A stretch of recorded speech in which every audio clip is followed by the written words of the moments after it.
Okay, welcome everybody. We are officially live for the first time. I'm here joined by the inimitable Xbox Fiend, one of the great people from the old days. Oh, and we've got many more of them. So we're basically going to be having a discussion about the state of the Onion. And by Onion, I mean, of course, the GDC, the community. What is it? What was it? Why is it important? Is it important? We don't know yet, but we will be finding out. How has it changed over the years? What happened when G Plus closed? Why did G Plus close even? Maybe many questions which I can think of right now. Thank you very much for coming by. Please remember to like, subscribe, and all the rubbish. And without further ado, I'm going to pass it over to Xbox, who's going to be the main host and is going to guide us through this tricky world of social media, I guess. Over to you, Xbox. Welcome. It's been a long time since I've seen you, and it's really good to be on chat with you. Yeah, it's been forever. It's years. I really don't know what's gone on. But I actually can't remember even how I got into the community. But I found myself in the G Plus community, talking about the Great Debate, which threw me in a loop because I was at a kind of a metaphysical crisis at the time. I'd wiped my slate clean of all my beliefs that I'd been taught. Wanted to learn, what I actually believe, and ended up running my own channel, finding every point of view I could, running across loads of characters. Can't even name them all. Yeah. But there's tons of fun. And there's always good conversations, always someone screaming at someone about their point of view. Yeah. Amazing. It's what I found amazing is there were so many little like subdivisions, if you like, which all came together at various points. Everybody knew each other, and everybody came into like I guess Nadia's was the key example for me. Yep. To have these big blow up discussions, which then got passed over, and everybody was back on it soon.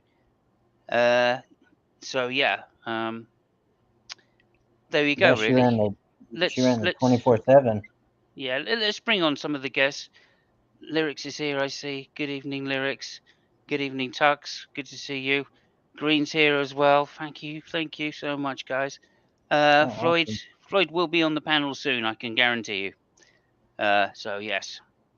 Anyway, Yeah. let's, without further ado, one of those little subdivisions, of course, was our good friend Gus, who had a lot of off-air hangouts. He wasn't so keen on the on-air hangouts, but he had a lot of off-air hangouts, and that made them kind of interesting in their own way. So I guess without further ado, maybe we should bring Gus on. Yeah, absolutely. Okay, there we go. There we go, Gus. I'm going to pass this over to Xbox to really do the direction here. But if you need anything, let me know. First, I'd like to congratulate whoever came up with the opening music. That's very progressive. That's Phil Collins meets Kraftwerk there. Very nice. Very nice. Okay, thank you, Gus. Yeah, you got Simos to thank for that. But I actually thought it was pretty good. But it wasn't bad. But I was just like, okay. Okay, so moving on, Gus. Yes, my friend. Yes. Just to say. So Quite, let me just do this. Where did you come from? How did you find it? Where did I go? And where did you go when it all went? I spent years trying to get.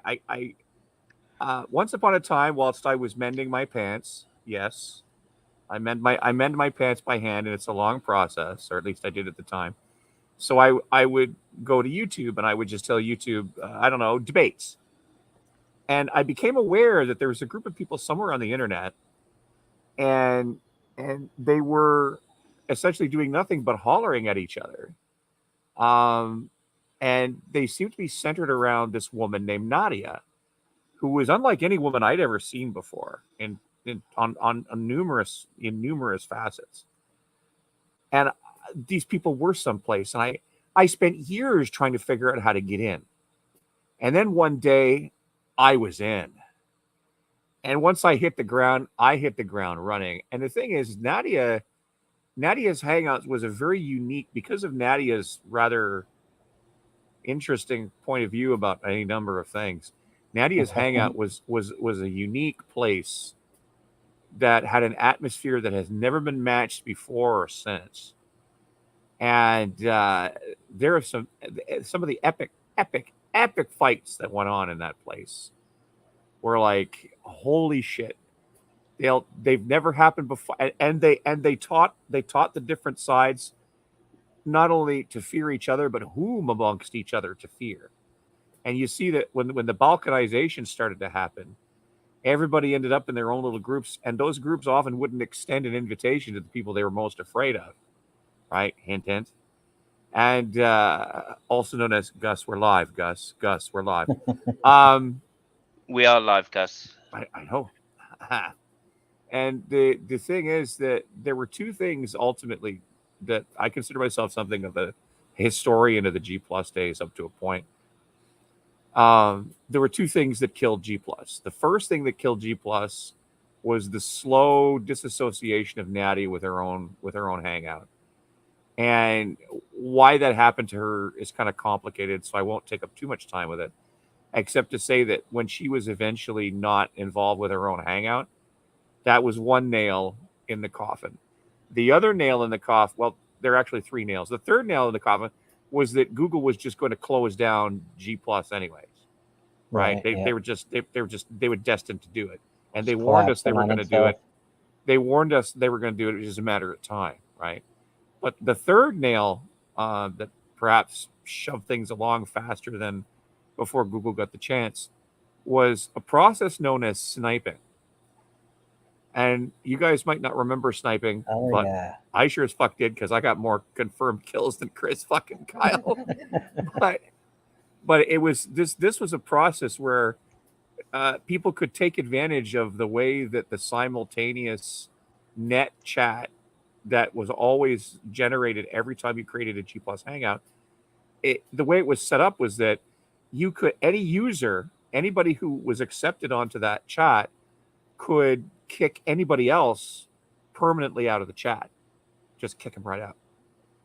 Which was including the owner of the chat. Particularly pernicious, yeah, when you realize you could kick the owner out. And this became something of a heckler's veto. But frankly, most of the people that used it were assholes.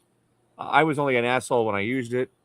But I figured that there were a lot of situations where, you go into, some people were just running, they weren't running chats, they were running little fiefdoms. And, sic semper tyrannis, bitches, right? Like, yes, you're running a tyranny, sic semper tyrannis.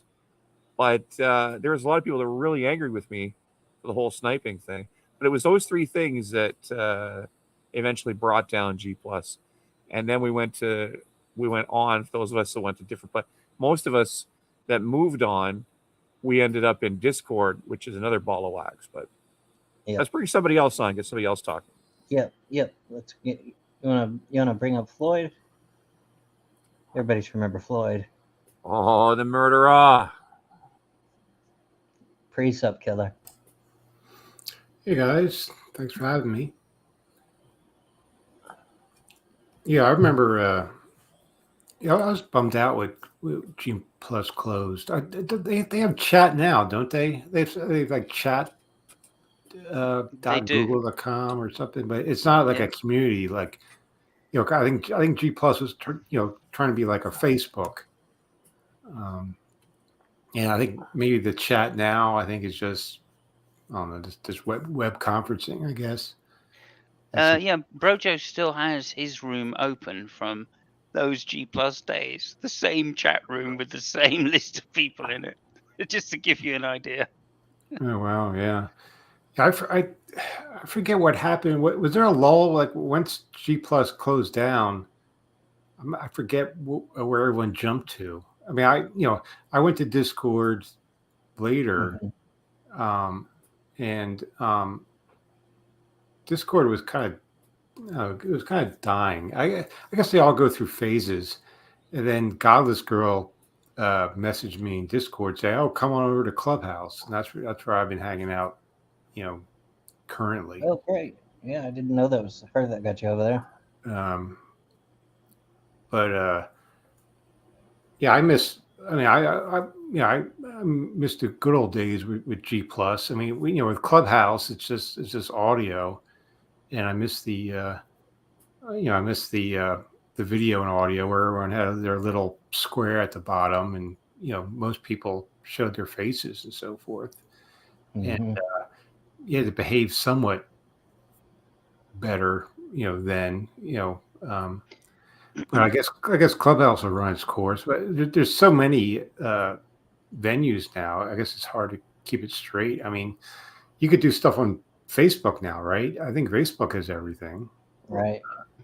When you say it used to be better in the discussions, in what way do you think? I don't know. It just seems.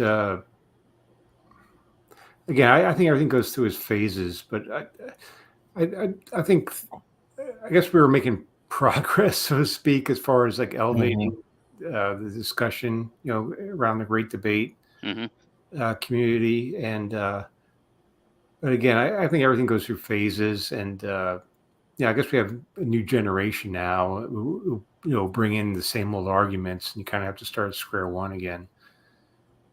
Yeah. Okay. So Gus made a point earlier. Sorry to interrupt, but Gus made a point earlier about sitting at the table because we could learn from people who had already been there. That was a lot easier back then, wasn't it? I seem to remember there were a lot of changes in certainly the pre-sup arguments were a good example where when they were introduced, people didn't really know what was going on. A few people figured out good responses, and then that spread throughout the community. You were one of those involved in spreading the good arguments against it, Floyd. Yeah, I think more people are familiar with the pre-sup now. There's more people respond, but there are people pre-subs out there that keep on hunting down the people who've never been exposed to the argument. And they just do it. They're just doing it for their ego, right? They just do it to get off to Sure. stroke their ego. Yeah, blood sport. Yeah. Yeah. We still have a lot of that where people are just want to win the debate and feel good about themselves. They're doing it for a big ego trip, which is disappointing. Yeah. And what do you think? The state of the Onion is now. Obviously, your experience is very much on Clubhouse, which is an up and coming debate platform. But from what I've seen, that's the Wild West of the modern day, so to speak. Yeah, it's. I think people are going into their own, find their own clique and go under the same group. It sounds like Tom Rabbit seems to have his group and daily room. So that's where everyone seems to be meeting now. Where in G Plus it was like Nadia. Nadia had 8-hour hangouts. Yep. Oh yeah, back to back. Back to back. Yeah. Yeah, everybody went in those to the same hangout, didn't they? It was a matter of people queuing up and waiting to get in to be one of the 10. Yeah, she had 24-hour a day hangouts. So it was 8 hours at a time. Mm-hmm. That was a good thing about G Plus is you could always find a room within the community that had people you knew and could have a discussion with or debate with. Hey, it was Chris Mounty. Chris Mounty is with us. Yeah. Le Monsieur Le Mouty, le très sexy. Yeah, Please join, Christopher, if you can. Please join if you can. Really appreciate that. Wash your hands, goddamn. Okay, Yeah, I don't so think- sorry, go ahead, Freud. Yeah, I don't think Nadia made any money back then, did she? I mean, she had Well, it was complicated. Most of the money that she made was essentially by what we would now consider Patreon, but without the Patreon part. yeah. So And- she had her her Amazon lists, and she certainly. I know it sounds crass to say this, but it's just a matter of fact.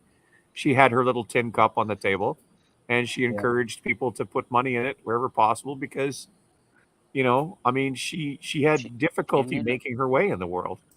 And Revelation News was a big helper with her. Yeah. If you remember him. Yeah. Well, Brave, yeah. it's too bad about what happened to him. Yeah, That's true. That is true. Okay, so thanks, Floyd. I just want to just assess. We've now got to go for the other experience. I want to bring on Mark Reed, who is obviously not the old guard in the way G Plus used to be, but he's very much in the new guard of the way it's done now. So you may not be able to say too much on the old stuff, but I'm fascinated to hear personally what his experience is and how difficult it is to get on and find people from the other side, because obviously a debate community needs two sides, and like take that perspective of the new guard, so to speak. So yeah, welcome, Mark. Thank you for coming on. We really appreciate that. You're welcome. How did you find the great debate community in inverted commas, and when did you join, and how difficult do you think it is to be in this community and keep going? I found the great debate. I just sort of followed debates by sort of prominent atheists, Matt Delahunty and people like that. I came across modern day debate and really enjoyed watching them. And really, I just stepped up when somebody didn't show up. It was more luck than anything else that I did a couple of very small debates, and when they sort of asked if there was an atheist that could step in for, it was Leo Filius that didn't show up. So you can thank Leo Filius for me being around at the moment. So yeah, I think it was more luck than anything else for me. That luck and just a willingness to debate on the drop of a hat, essentially. How do I find it? I find it hard to find people to debate against, but yeah, I don't know. It's kind of it's very there's people running debate channels, and you've really got to sort of communicate with them what you want to debate. What you're willing to discuss, and it's a very structured kind of thing. It's less you just go in and debate anything. It's more you've got a topic, you're expected to stick to that one topic. There's sort of obviously there's going to be a moderator for these debates. So I do occasionally do sort of drop-ins to people's rooms or channels or whatever they're running, especially if they're discussing sort of really stupid topics. But that I wouldn't sort of call debate. That's just a complete cluster. Just off the cuff kind of thing. I never experienced G Plus or Google Plus ever. So yeah, that's been my experience. But I haven't been doing this long. I've sort of only been doing this a year and a half or so. Mm-hmm. So yeah.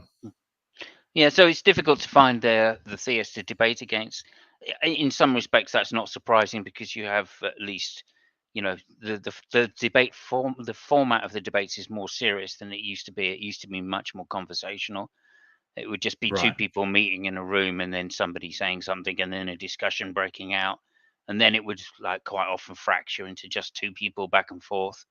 So that's very different now. It's all set up. I think it's audience orientated, sort of. So the whole thing about it now is you're really presenting it to an audience, and that's sort of the YouTube sort of perspective on it.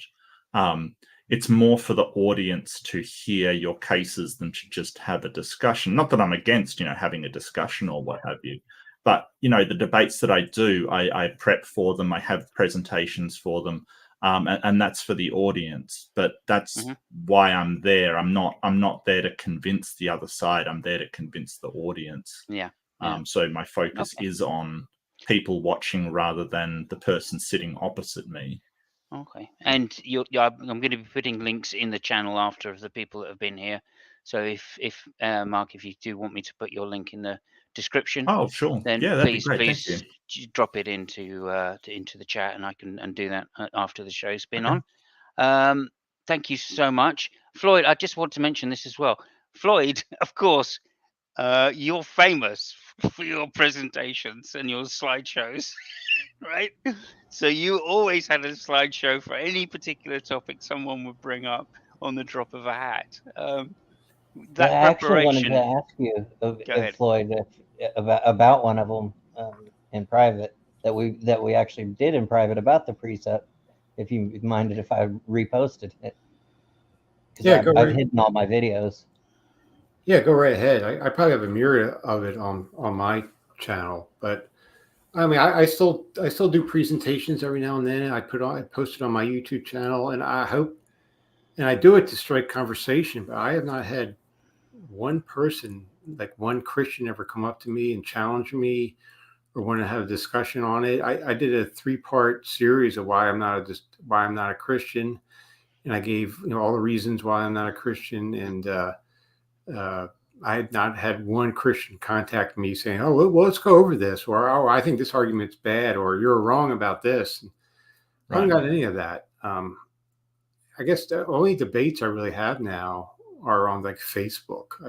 I'm in some Facebook groups, and I'll have some just back and forth comment debates, with mostly presuppositionalists there. But as far as like online debates and so forth, very little. Even in Clubhouse, like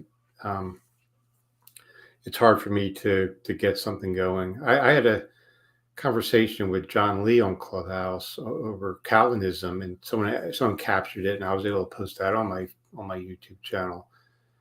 But I wish I could do more. I wish more people would see them, and I wish more Christians would want to. You need to know the moderators, not the opponents nowadays. So you need to know who's actually setting these things up. So people like even the Christian moderators, like Standing for Truth and Praise I Am. I mean, he occasionally does debates. I think my first debate was against Gavin Hurleyman on Praise's channel, I think. So there's Amy Newman doing Debate Me, Bro, and it's important to know that the moderators is the important part, because then they'll find the interlocutors. Yeah, but I guess it's always been where people are just looking for their own echo chamber, and they don't want to be challenged a whole lot. But I'm open to be challenged, and I don't care who responds to my arguments. I don't think that's true. I think that there's a lot of sort of there's a lot of clash of ideologies going on. Certainly in the circles I'm in, there's massive clashes of ideology. Oh, they're just all scared of Floyd. Well, maybe some links. Maybe I'm the right things. But again, I'm a little scared. I'm stuck in like Tom Rabbit clubhouse rooms right now. So Okay. I think Tom Rabbit those rooms don't these days. They don't necessarily, because they can't. Because generally speaking, by and large, usually, when a theist goes into one of Tom Rabbit's rooms, they get shredded, right? Yeah, they get dogpiled right away. Because ultimately what the theist has to stand on is faith, and ultimately what the philosopher-babblers have to stand on is the clicky of philosophy. And I've discovered that when those two things go together, unless the person who is standing on faith is an order of magnitude more intelligent than the person who's standing on philosophy, I'm sorry, but philosophy tends to trump faith every time. So what ends up happening is that both of those sides stay away from each other. And so, nowadays you're much more likely to get philosophy talk out of Tom Rabbit's people than you are to get a meeting of the minds of when it comes to faith. One of the things that I do find a little sad is in many cases, the movement to a more formalized debate format. Debates have their use. Don't get me wrong. But I do like the sort of, one of the things I like was the sort of, 10 on 10 man, or well, 9 on 9, if you discluded the moderator, sort of the 10 on 10 free floating mosh pit that was the Google Plus, Melia, where, people could be having a conversation and then somebody just come in with a flying elbow, just like, deal with me now. And as many good conversations as that broke apart, that would also often stir up a stagnating room, stir up rooms where you had people who were using it, using other people's politeness as an excuse to treat the place like a seminar. Stuff like that. Like I found the sort of the eminently interchangeable aspects of the dynamic of those rooms to be much more conducive to the exchange of ideas than here's your opening statement, here's your opening statement, here's your rebuttal, here's your rebuttal, and a little bit of at the back end of the you get screaming in there, right? And but for some reason I can't think of a better word for it, but people were more conducive. They were polite. And I don't that's not the word I want to use, because they weren't nice by any means. But Okay, they did go back and forth. Sorry, we've got Brian that's joined us. Welcome, Brian. Hello. Good evening, gents. There's a blast from the past as Brian. well. Okay, so I just want to give you a couple of minutes, if you wouldn't mind, just to explain how you found the old community, what you thought of it, and how it's changed, and what is the state of the Onion currently. Who, in me? your opinion? Yes, in your opinion. What was the first question? What did I think of the old community? Yeah, what do you Too think many of the old questions. community? Too many questions. That'll do. The old community was fun. Certainly the areas I tended to swim in. I mean, we had volunteers from both sides of the debate. Well, in fact, several other sides as well. I mean, we had people who were so apathetic they just didn't care, and we had people that were ambivalent because they were on the change, as it were, from one side to the other. So, kind of, yeah, ambivalent. And yeah, we had some good discussions. And I think that was kind of what worked with it, was that it was a discussion. Certainly the areas I used to float around in, there was this unspoken rule that however the discussion went, you'd be good having a drink in a bar afterwards. And that's, I don't really see a lot of that these days. It's all, as you say, it's very sort of, it's very structured. It's very sort of, yeah, you were talking about, it's more about knowing who's moderating it, knowing what the structure is, and, yeah, I don't know. I don't enjoy it as much these days, which is why I don't participate as much these days. I think that's it in a nutshell. You think the audience enjoys it more? Tough question. I don't know. I think the best people to ask is probably the audience. Let's have a little, just a quick show of thumbs in the chat. Thumbs up if you enjoy it. Thumbs down if you don't. We've got polls now. We can actually do a poll. I don't know. I run tons of polls and stuff. Okay, fine. Do a proper poll. Okay. Hey, Brian, do you find you make, or Mark, do you find you make much progress nowadays in debates that are on channels that you're kind of more showing for the audience than Do you anything? want to answer first, Mark, or?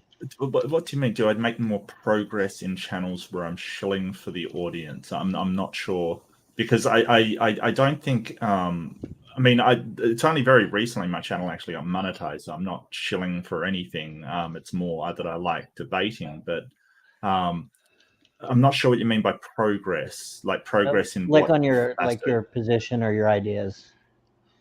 Like, I think, yeah, I say I don't have a comparison really to compare it to, because I wasn't in the G Plus Hangout, so I don't have that comparison. Um, so do I find the unstructured things better than the structured things? No, I find the structured ones better, because I do something called a room rumble, where I just drop into, you know, a fundamentalist Christian room all by myself and take on, like, you know, 6 people kind of thing. And that's fun, but I think I get across more by doing an actual structured debate, because there's less emotion flying around, there's less emotive reasoning flying around. You can draw back to sort of logic and rationality and things like that without the very, very emotional stuff. I think there's a lid on that. Not to say it doesn't get emotional, because, you know, I've seen absolute dumpster fires go down, but I think that a bit of moderation can help with that. Let's put aside the feels and actually just put our ideas up against one another. So I think I do make more progress, as in, you know, convincing the people of what my position is in structured debates than unstructured, even though, you know, unstructured can be a lot of fun. right. Yeah, that's exactly what I was asking. That's perfect. Okay. Yeah, Floyd, what do you think about that? My Sorry. my Sorry, answer also kind of hinged on you know, what do you mean by progress? Right. What facet of the Yeah, exactly. Yeah. I mean, one of the things that I enjoyed most when I was debating back in the day, if you can call it debating, discussing, conversing, Right. interacting, whatever. Um, they're all good verbs. Um, I think all we were really after was a good discussion, not necessarily to change any minds per se, but just to enjoy the discussion for what it was worth. That was Absolutely. certainly what I got out of it. Floyd, if I Absolutely. could I agree pass with it over both to you, Floyd, answers. because you had like more structured debates in the old days, but also you had some informal debates as well. But a couple of moderated or loosely moderated debates. I remember one with DDs, for instance. Yeah, I mean, I don't know. Some of it's kind of like the same, where I don't know, a lot of people, like, they'll sit in a room and wait for someone to say something that was illogical, and then you jump on them. So, that's a fallacy, and that would go on for an hour or two, and that would be the highlight of the day for being online. And people come back and hope that happens again, where someone comes in and makes some sort of logical blunder or something, um, or I don't know, just or someone brings up something that you can disagree with. Say, oh, okay, there's a disagreement now. Now we can have a debate. But that has to happen like organically. Um, but I guess what I like to see is, okay, each side brings their best argument, what they think is the best argument, and then we go over that in detail. That's what I like to do. Give me your best weapon, give me your best argument, give me your best evidence that you find really convincing, and let's do a deep dive into that. Rather than which is find someone who makes a lot of logical errors and fallacies and doesn't know what they're talking about, so we can jump on them and feel good about ourselves, that we found some sort of Lowe's clown to punch around. So I really want to try to make progress here. Maybe I'm too naive to think that can actually happen, but again, let's get down to it. And that's why I like Precept.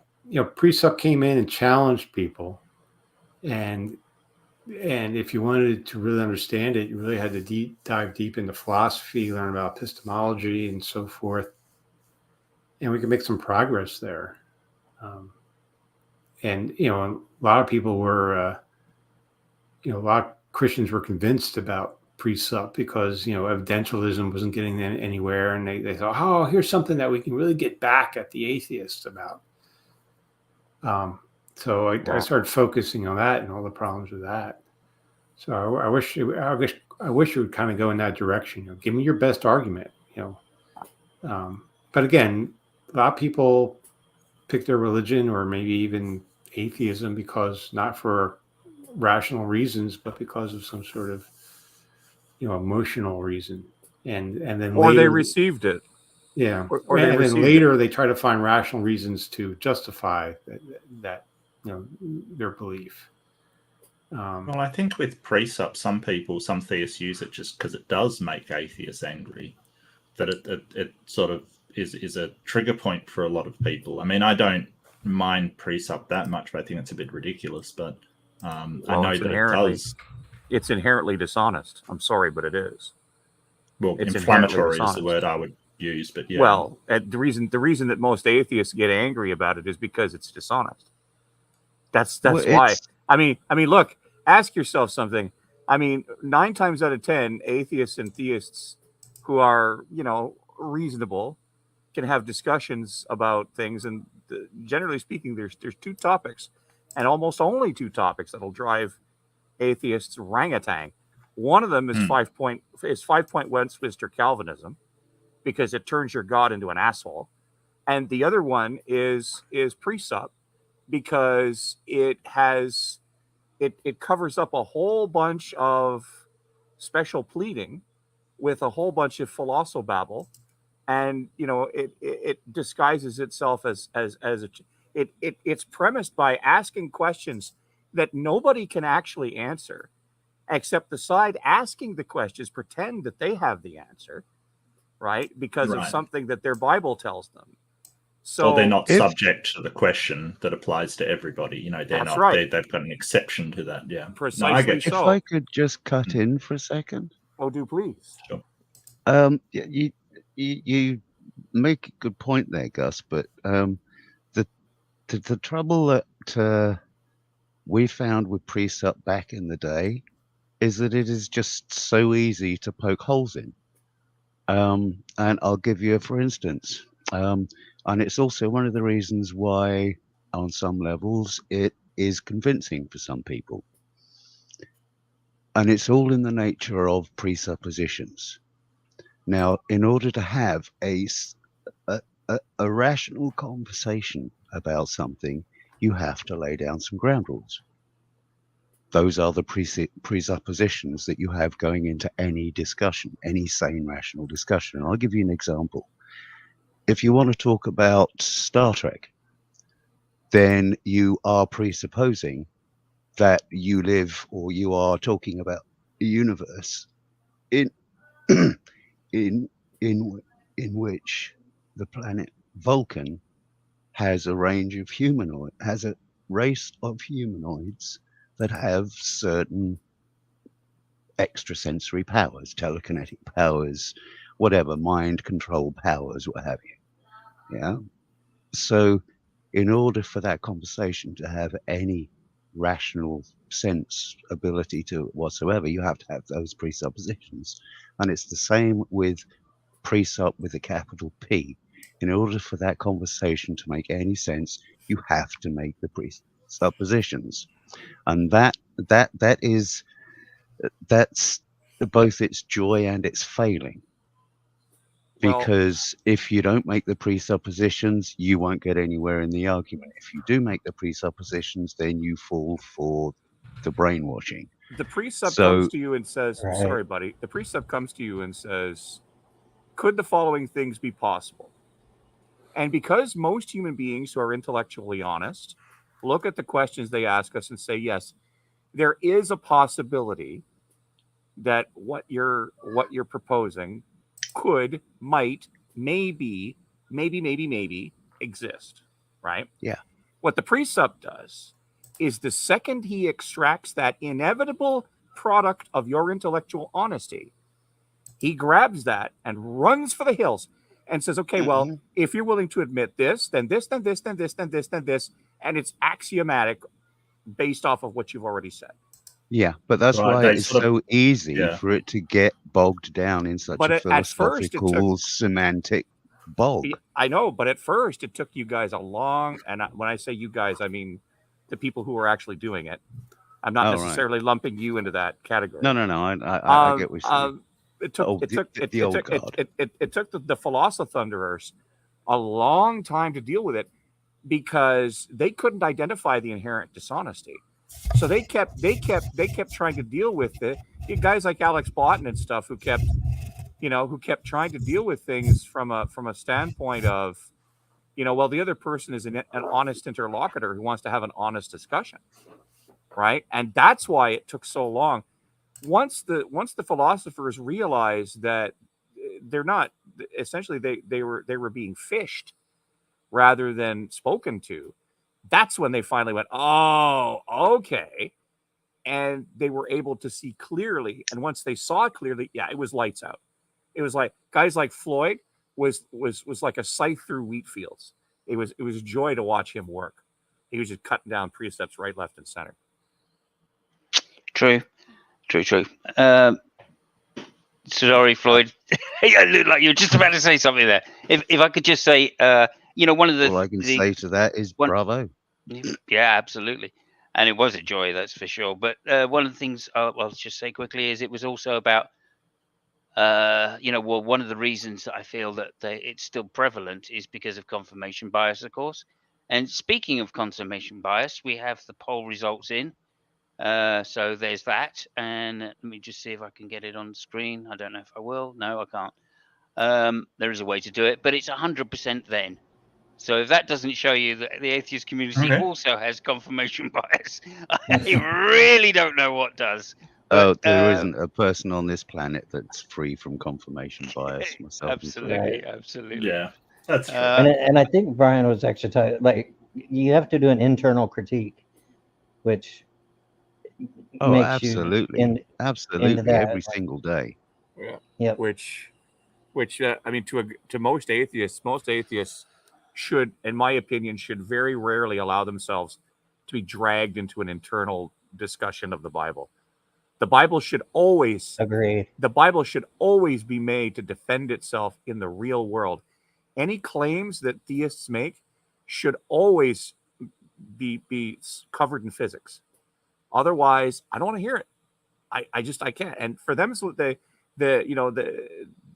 boilerplate that they say, oh, well, it's a category mistake to expect God to be governed. But yeah, that sounds to me like they're guzzling copium by the bottle. And I don't want to hear it. Don't drag me into your world. You bring. I got to admit, if they're having a soteriology discussion or something, it's like, people arguing over who's, got the better Superman kind. Like, it just doesn't interest me at all. I don't have a dog in that race at all. Like, but precept is never about discussing soteriology. Right. Precept is about making atheists doubt their ability to think. Right. Yeah, and for me, bottom line, it's semantics. And for me, well, of course, it's semantics. Of course, it is. But they use definitions that they basically trick you into accepting, and then the next thing you know, all of a sudden you can't think properly unless God's there pre-chewing your mental food for you, right. or pushing the thoughts before you. Thinking your thoughts before you. But then if you turn around and say, well, if we think God's thoughts before him, how come we can't think like God? Oh, no. Creature creation distinction. Creator creature distinction. Gus, that question starts to encroach on entailments of presuppositionalism and their effect on soteriology. They don't want you going there. And if you want to watch a precept, welcome, Jeff. If you want to watch a precept run to the hills with his hair on fire, start doing that nonsense. Okay. And by the way, it's good to hear you, Mr. He who spatches all his cocks. Before we do go to you, Jeff, and I do want to go because you have a particular insight which I want to get to. Yeah, I'm going to drop, but before I do, just wanted to leave with one thought. The physics books describes the universe beautifully. the religious texts, they go some way to trying to describe what may or may not lie beyond. And that's all I'm going to say. They are two different realms of thought. Too right. And on And that, it's- I'm going to restore the symmetry in the room and say cheerio. Thank you Take so it much easy. for dropping by, Brian. We really appreciate it. Bye, Lots of Brian. love to All you, right. Exiles. See you, Ciao Brian. for now. Have fun. Bye. Ciao. Floyd, I just want to give you a quick second to talk about this or give us your views on this, because this is particularly an area where you've done some devastating work, as Gus was pointing out. The idea of pre-sup, and then I want to get to Jeff straight after that, if I may. Go ahead. Well, I mean, the initial argument or script that pre-suppers laid on us, and I think it's kind of died down now. They moved on to other things. It's just ideas that you can't justify your presuppositions. So their argument is basically, oh well, if you can't justify your presuppositions, therefore you can't justify anything, because everything's based on your presuppositions. So therefore, you can't know anything. Therefore, God, voila. But again, we shot them down saying, well, you can't justify your presuppositions either. So again, that doesn't help either. But I think the important thing is you don't have to accept somebody else's presuppositions. Yeah, you can just say, hey. But a real presup discussion should be about comparing worldviews. And they claim that only their Christian worldview can make sense of what we experience on an everyday basis. And of course, I think that's nonsense. When we start actually drilling into that, you can see, how much nonsense that really is. When we actually go into, you actually think the Bible best describes how the universe came into being and how old the universe is, and describing the diversity of species and so forth, stuff like that. They just fall into their young Earth creationist model at that point. Well, that's an interesting statement. So when you say what best describes how the universe came into being, the thing that is the truth is the best that would describe it. So you've got a problem there of if one is true, then it does best describe it. So I'm sort of being devil's advocate and sort of saying, hey, you've got a problem there with automatically appealing to naturalism to say that is inherently the best description. Well, I think, I lean toward naturalism, and I think it's just the most parsimonious, explanation for why things are the way they are. They don't have the elaborate, unfalsifiable metaphysics that Christianity does. But the way they're worded is only Christianity offers the preconditions for intelligibility. So what does that really mean? Intelligibility? Well, what makes sense of experience? That's how it can be broken down. Into so there's the fancy preconditions of intelligibility. That sounds very right sophisticated. Oh, but Floyd, have you heard like Darth Dawkins go his new version of it? Yes, he'll claim the I've Christianity. definitely heard that. And he won't talk about Christianity though. Yeah, right. He'll say the Christian stuff, but then the version of precept he runs is about a generalized God, that the ultimate. It's an ultimate mind. To strip down the attributes of God to just an immaterial mind.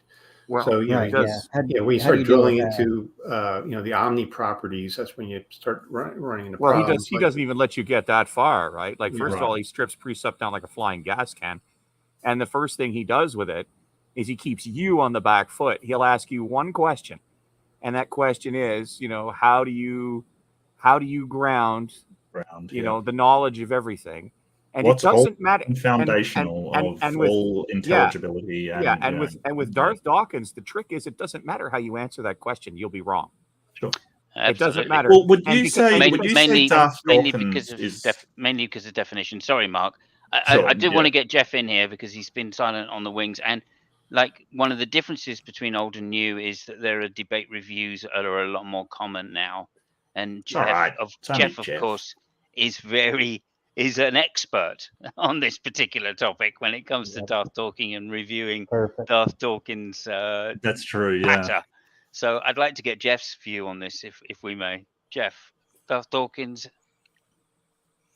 Yeah, I mean, I think all of you guys were right because Xbox had it exactly right because he scaled back. I think the general intro for people to kind of just basically be trying to do a precept argument for basic theism, which is sort of a really, really stripped down tag argument for an ultimate being, which he'll start to side load in what he thinks are necessary entailments of the Christian God after he gets you to maybe he can hook you with the whole idea that you have to just, if you concede that, okay, well, there must be a God, there's some kind of ultimate being, and then he'll try to then I guess he'll, then the clown card comes up, round 2, and then they start to rip into you on the Christianity stuff.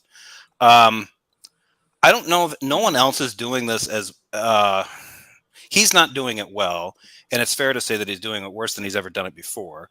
And some of the people that are picking it up now are not as good at it as even Jay Robin was. And I think Jay Robin partially left because he did have a moment of clarity and realized he was being super obnoxious and he needed to grow up, which good for him.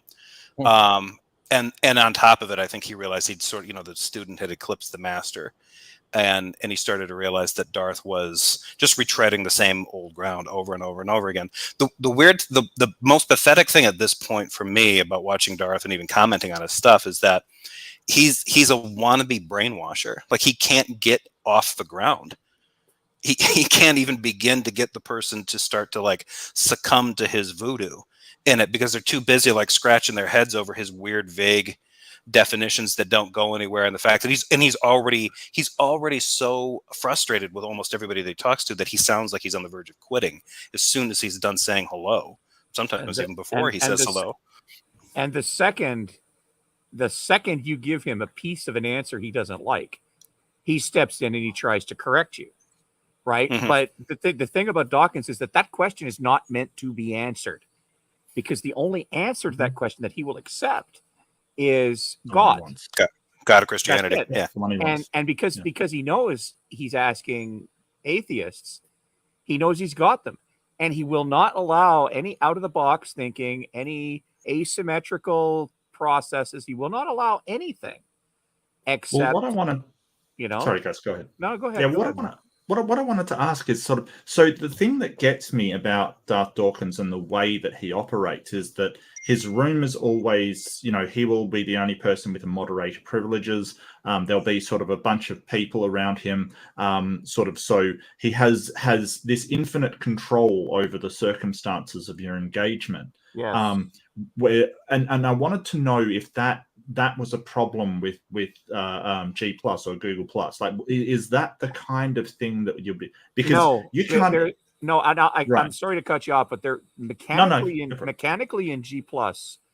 You see, the mute mechanics are different in G Plus than they are in Discord or in Clubhouse. In G Plus, everybody was able to unmute themselves once they were muted, right? Unless they were the honcho of the room, in which case there were special mechanics that was given to the overall honcho of the room, and nobody would go into a room where he was honcho. And so he would resort to what he's doing now on Discord. He'll go into a room, and there's a whole process he goes into where he will essentially convince the people who run the room that they should mute and kick whoever he commands them to do, right? But because of the way G Plus was, because everybody can mute and unmute themselves at will, it was almost impossible for him to set things, because the way he does it, he's like a matador. Have you ever seen a bullfight? It's the picadors and the people who, they tire the bull out, right? And then they force the bull down a corridor, and it's the matador that finally delivers that stab. This was something he learned he was only able to do in Discord. The closest he ever came was in a room with a guy named MK, who he basically had wrapped around his little finger. So half the people that went in there spent all their time in the shitter. We call it the shitter, being unbroadcast. We used to call it the shitter. We'd spend half our time, and it was horrible, and it reached the point where it became untenable. And this is what happens to Darth's rooms, right? He'll go in, he'll say to the honcho, and then mostly on Discord, he'll go in and say to the honcho, okay, if you give me complete control over one of the rooms on this server, I'll give you massive traffic through here. And he will for a while, right? Because he does drag a lot of people with him. A lot of people want to see him eventually get it in the eyes. But eventually what will happen is he'll get bored because people will get tired of walking into an abattoir. He creates an abattoir wherever he goes. He can't help himself. He creates an abattoir wherever he goes. People stop going. The numbers fall. So he starts getting bored. He starts looking outside the room on the server. He starts going into other rooms and starting shit. And then when people complain, he threatens to leave. Sooner or later, the guy who honchos the whole server tells him, all right, get the fuck out. And he goes on. He's like some sort of floating cancer that you can get rid of if you work really hard. He's like a Christian apologist version of herpes. You know, he keeps flaring up on him from time to time. But yeah, the remissions seem to be getting, like, they're acute, but they're not quite as severe, and they never last very long because he keeps losing a perch. Like, it seems like, you know, for a while he had like a kind of a central spot. You know, he had one with MK on the Google Plus days, and then when that was over, I don't know where he ended up after that, because for a long time I didn't hear from him. But I would see him pop up, and people. I don't know how often he would show up with guys like Praise I Am, but Jesus is Lord. Yeah. He would show up there before Jesus is Lord lost his channel and changed it to open the new one, Rebuke and Reprove. He'd pop in there every once in a while. There's a few other toxic guys that he would pop in, show up. Yeah. But then it wasn't really until Discord, because for a long time went by, and I'm like, I wonder what happened to that. The first time I ran across Darth Dawkins, I think I talked to him. It was in an MK room. My brother had gotten involved with that group, and he was like, hey, you ought to check these out and listen in. And one day I joined up, and it started an account. I don't even remember what my username was, and walked in there, and I'm like, who is this Bill O'Reilly sounding asshole that is running everybody down? And I exchanged word with him. It was being cast into YouTube, but it was hosted by G Plus, and I think it was MK's or Steve McRae's or something like that. But yeah, it was through that group. It's probably MK. Yeah, it was terrible. Well, I mean, I brought him up as an example just for the argument, because I put in the chat there that it's like the evolution of the pre-sub argument. He's moved on from that basic stuff to the stripped down version, and I wondered how anybody here, if they've interacted with it or how they dealt with it. Yeah, it's like I said, Tom Rabbit puts up videos almost daily of people who've tried it's like, you know what? It's like trying to pull the sword from the stone, right? People have gone at it every which way you can think of it. And, it's a trick question, because if you're an atheist, you will never get that question right. Never. And if you don't get it right, you'll eventually get up in a situation where he stops letting you try to ask, from an asymmetrical position. And the harder you try, the angrier he gets. And then the angrier he gets, the closer you are to being thrown out. And then all of his sycophants, they lean over to lick him, because if they lick him, oh, that was fantastic. Oh yeah, most of them are usually yeah. But I mean, I think I did quite well against him, all things considered. But considering that he controls the circumstances of your engagement. But right. I think the trick is to just get him to implode on himself. Like, if he gets angry and breaks down, and this is what I was going to say. Yes, his sycophants love him, but he'll usually be squatting in a room where there's other Christians around, and even they don't like when he breaks down and abuses people. Right. Because a lot of them are just decent people. They want to see good arguments, like we all do. And so he was on praises. I think it's because he was just being abusive towards people. Yeah, because nobody likes to rag on Christians more than other Christians.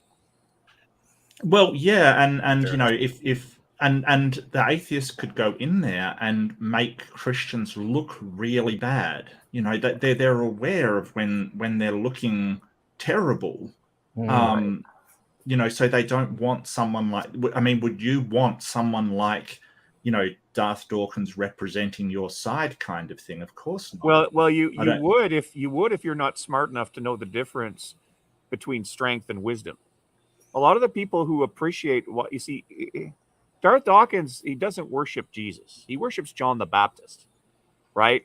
And he likes the whole idea of that Rambo Jesus, right? Like that none of that turn the other cheek shit, right? Like he likes the fact that Jesus called the whitewashed sepulchres, and every time you tell him that there's biblical verses that say you're not supposed to swear at people, he's no, Jesus did it once in a while. You know, it's completely ignoring the circumstances under which he did it, right? Jesus only cussed out people who stood in between faith and the people seeking to be close to God. That's why he called the Pharisees and the Sadducees those names, because they were creating an unnecessary barrier between the worship of God and the people who wanted to do it, right? He didn't walk down the street and say, fuck you, and fuck you. And if somebody said, hey, fuck you, Jesus, yeah, fuck you too, scumbag. Jesus didn't do that. But he thinks it's okay to do that. And his follower, I'm sorry to go on and on, but he's complicated. He can't just be, his followers admire his strength. And the ones that don't admire him, he just writes them off as bad Christians. He's perfectly happy in his own little world. That was the part I was that last point where he writes them off as bad Christians. That's when you see him start acting like the Pharisee that he thinks he's justified in calling a whitewashed tomb. It's like, okay, if I watch you get into an argument with a fundamentalist Christian who is just as hateful towards like anyone in the LGBTQ community in terms of their rhetoric, and you believe that they're not fulfilling what you think is what a Christian should do, which is to ostracize and ignore them completely as if they don't exist, and you call that person an attention whore, and you do everything in your power. Yeah, like when you're doing that, you basically are setting yourself out. You are behaving more righteously than this other Christian. And this person is fundamentally lacking, which does two things. One, it basically puts Darth's judgment above the Holy Spirit when evaluating other believers. And two, it makes him a fucking Pharisee, which is exactly who Jesus targeted. He is the bad guy he's projecting against. He's kicking against himself. He's the biggest prick in Christianity. Yes, sir. At least in these groups. And so it's like, look, you're not a real Christian, because anybody that understands like what you're coming from, before you even get into the whole whether or not there's an ultimate and a transcendental and any of this shit, at the end of the day, he's told people that he's convinced of that part of the argument. Have you had the moment where you got so desperate that you dropped to your knees and you begged Jesus to save you? That's still the most important thing. And as a fundamentalist, fine, that's cool. Why he wastes his time with the philosophy fapping about doesn't make any sense to me. But the fact that he gets to this point, and then when somebody doesn't get there, he won't close the deal, which means like, okay, so now the entailment is there's no Holy Spirit going on here, pal.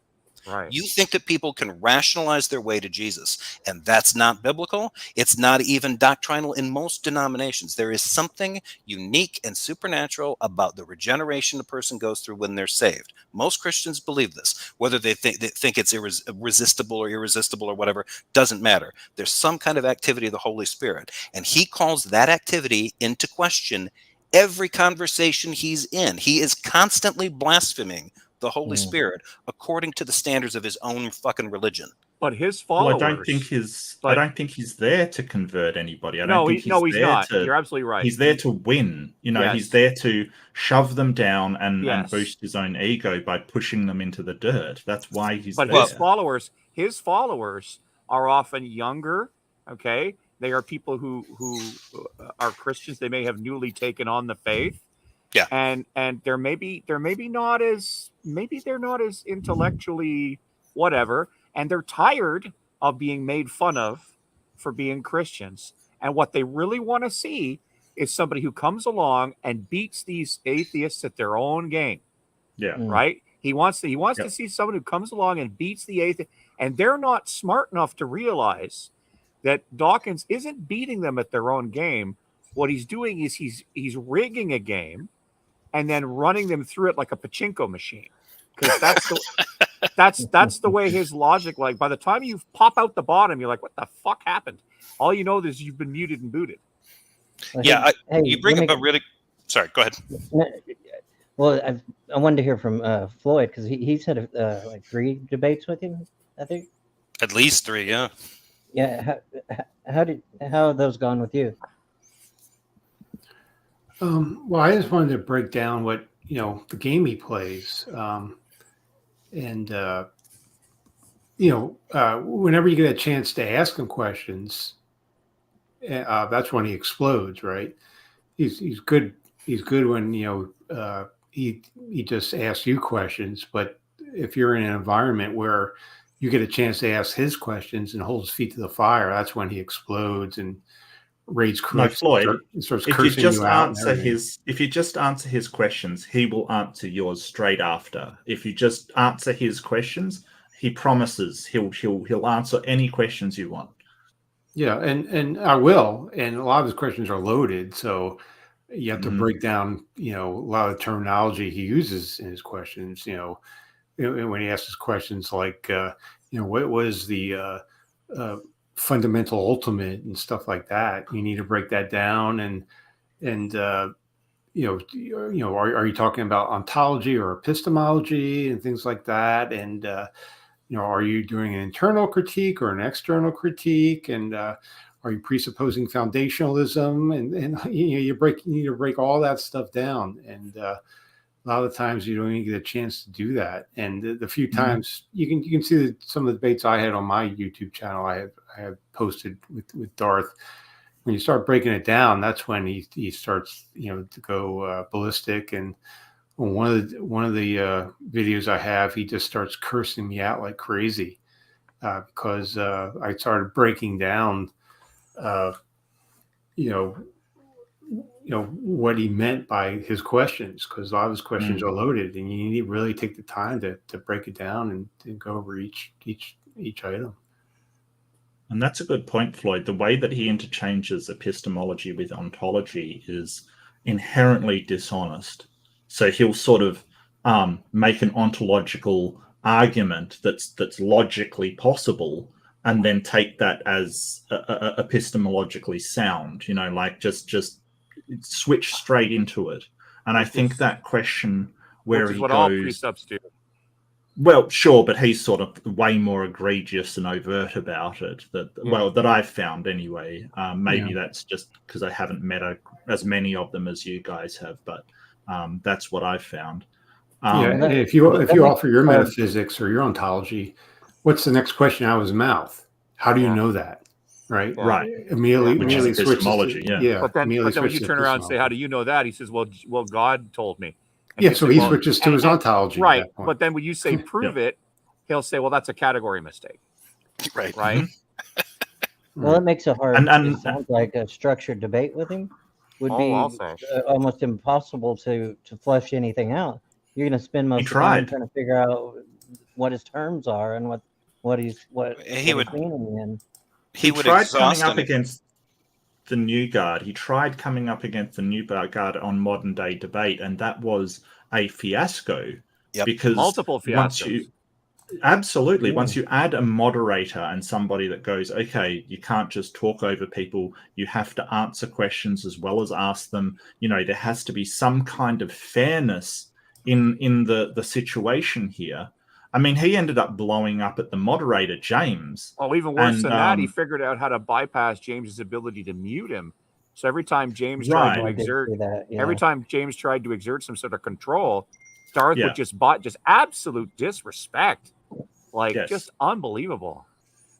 Yeah, so he can't function in the new, I guess the new sort of moderated, structured debate situation that we have going on in YouTube, which is probably a good thing because at least you have a fair, or at least mostly fair. I mean, I won't say, because all moderators are biased in some way. They just inherently are. That just comes with the territory. But at least if one's trying to be neutral, you'll have at least some back and forth or a chance to present your side of the argument, which I think is really important, personally. Yeah, absolutely. Yeah, And Shannon Q. Nick's right. Shannon Q absolutely wrecked him. Like, just wrecked his world. That was hilarious. I think it was really important that he had that exchange because he was dealing with somebody who was kind of calling out observations about his behavior and his mentality and his psychology in real time. And all he could do was, you haven't answered my Right. question. You haven't answered my question. You haven't answered my question. That's Yeah. what talking to him is. It's you Yep. answer his question. When you Yeah, you can't can- answer his question, he says, "Ah ha ha ha, I win," even though he's created he the said- question in such a way that it can't be answered. Well, he said to me, like, he's a dog after a bone, and I Yeah. sort of said back, yeah, I believe that, but you Yeah. only want one answer, and you won't take any other answer except for the one that you want. Yeah. But he sort of, to me, he was perfectly happy to acknowledge that, to sort of say, hey, I'm a dog after a bone. That's all I want. And it's like, what? You know, as to because we talked about it a couple of minutes back, it came up, like, whether or not he is trying out to, like, convert people. I don't think that he is. I think that's pretty clear from his behavior. But multiple times people have asked him. Sometimes, and depending on, like, their attitude, it's been more challenging than not. Like, do you think that your technique is really winning people over? And sometimes that has come a little bit more front-loaded with some judgmentalism if it's coming from, you know, some, like, evangelical-minded Christians that are like, don't you think you'd win a little bit more? You know, you catch more flies with honey, kind of thing. And his take usually is like, in the past, it's been, well, I don't care who I'm winning over. That's not my job. So his idea of the Great Commission, the gift that God handed out to him, is to basically be a troll for Jesus. He thinks that he's like some kind of online Elijah or Elisha. He's basically here to tell everybody that they're going to hell. He's that, you know, that kind of, like, you know, A lot Thunderbird more like John the wine. Baptist. He's a lot more like John the Baptist. Yeah, he's holding a sign at the overpass saying, you know, the end is nigh, kind of repent, you know.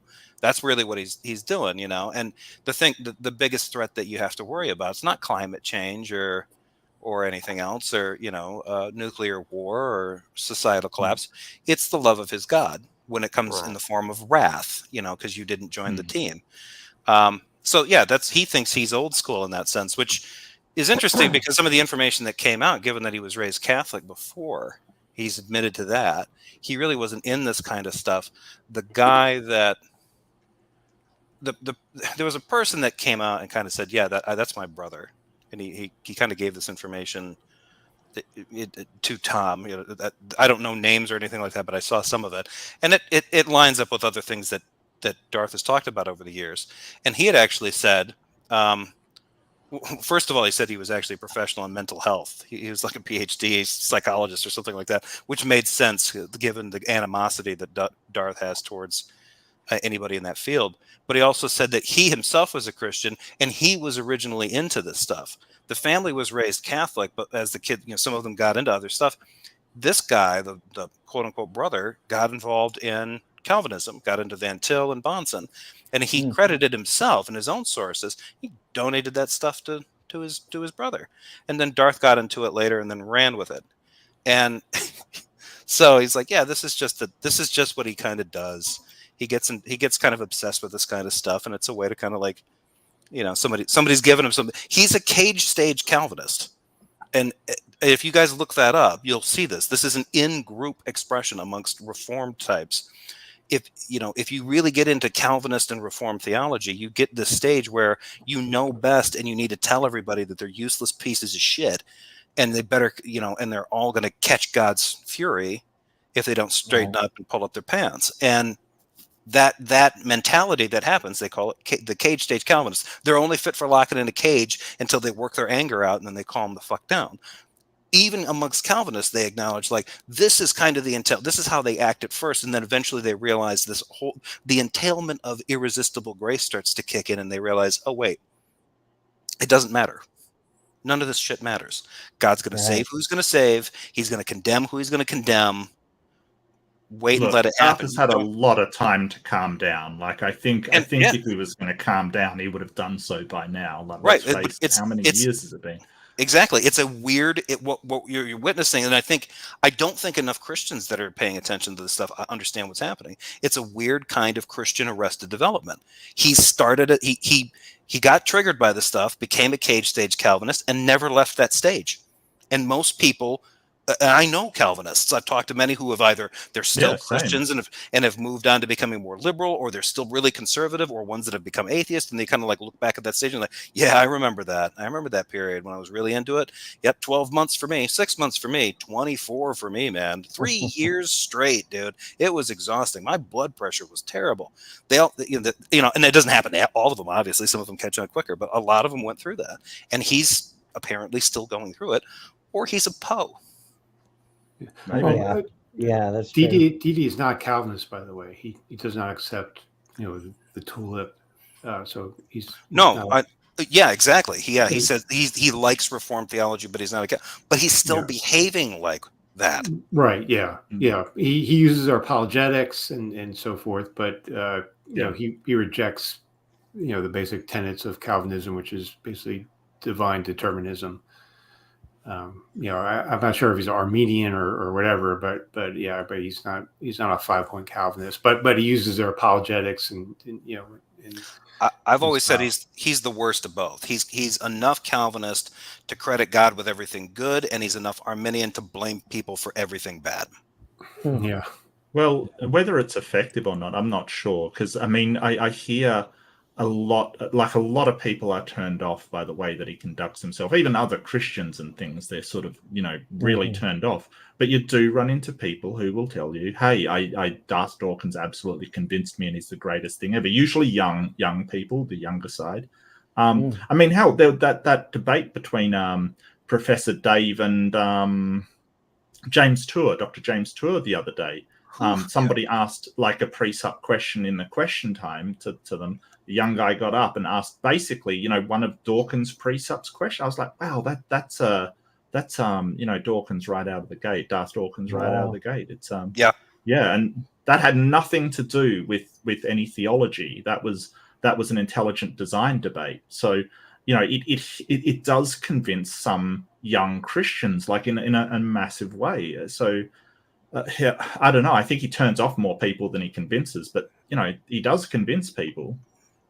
And there's enough of it out there that even if he's repellent, there's enough of that floating well, around. That's true. Yeah, I don't know exactly where they got it. That's true. Yeah, because they can pull it up either second or third hand and be like, that's kind of handy because I can just I guess I can just entirely question the non-Christian's capacity for rational thought. Like, if you believe that this God is the ontological foundation for everything, then the reason you're dealing with somebody who's a skeptic and is otherwise rational in anything is part of that being's plan. It's part of his inventory. So maybe knock that shit off. Like, this doesn't make sense. In order to make that convincing argument from that area, you have to have a certain ninja course set up for your opponent, kind of thing. And so that's where I'd sort of say, well, I think that the sort of moderated debates that we're getting into are better because you can't set up that course for people.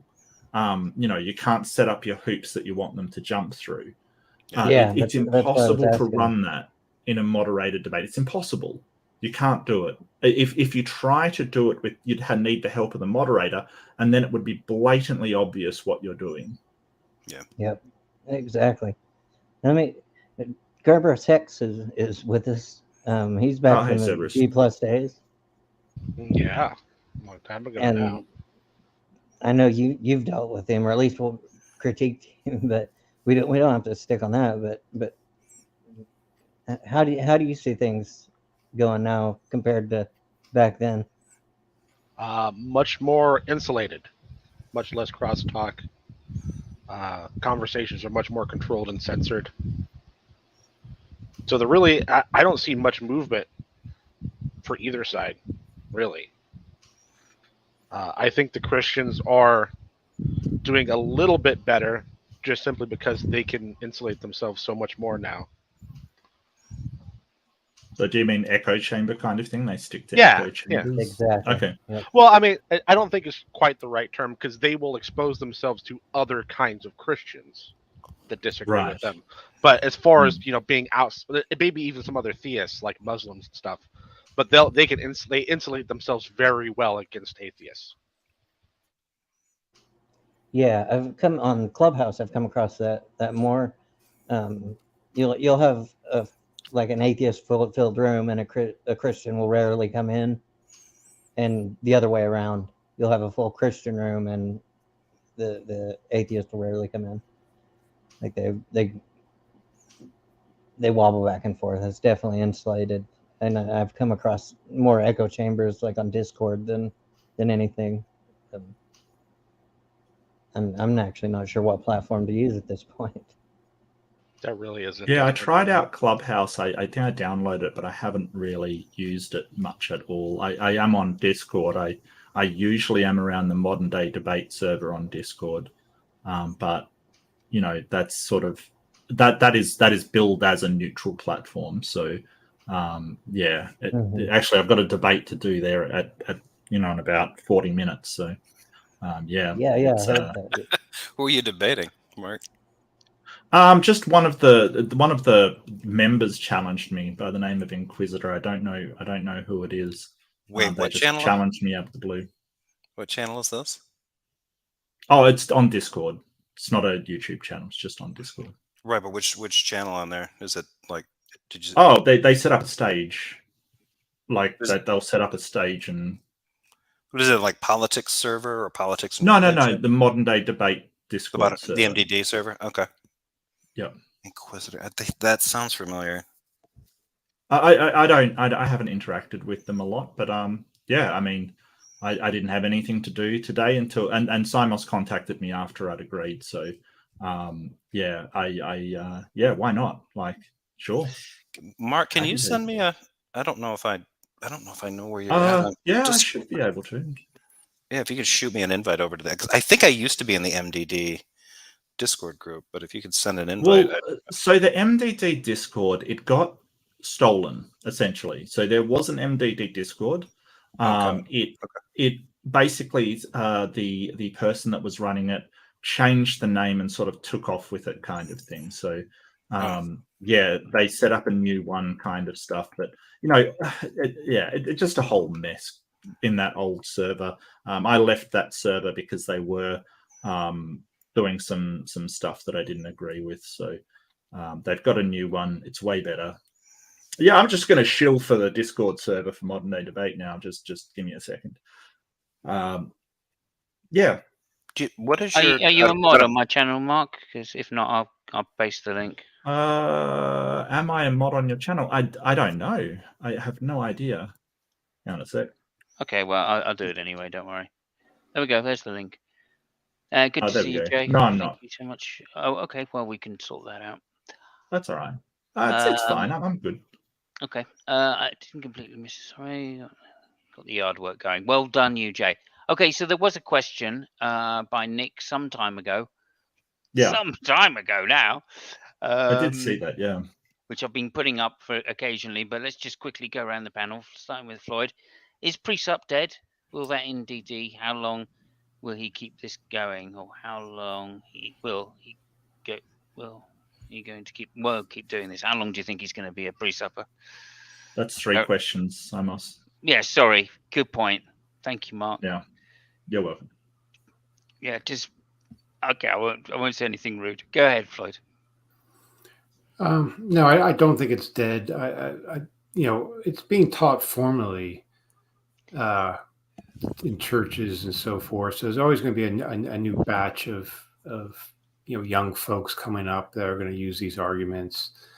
It's like Christian fundamentalism. Yeah, it'll die down, but they'll retreat to their subculture, but they'll spring out of it, every now and then. So I don't think it'll completely die. As far as DD, I think DD is going to keep on going, and he'll just go from one platform to another until he has a heart attack or something. I don't think he'll ever stop. Have anybody of y'all actually run across this in real life, like with a person? I have. Yes. I haven't. It's always been online. But I don't I try not to talk about religion and politics, in person because that can lead to it's I don't. Yeah. That's why I like going online, right? Yeah, you can talk politics and religion and stuff like that, and you're not going to affect relationships and things like that. Right. So Well, I And mean, you'll find like minds, kind of. yeah. I've run into it once, but it was so light version of it, like it was touching on it and not, nothing like you would see the pre-subs online. Yeah. I mean, I was just sort of presuppose that if you want, it doesn't, yeah. Sorry, Well, go ahead.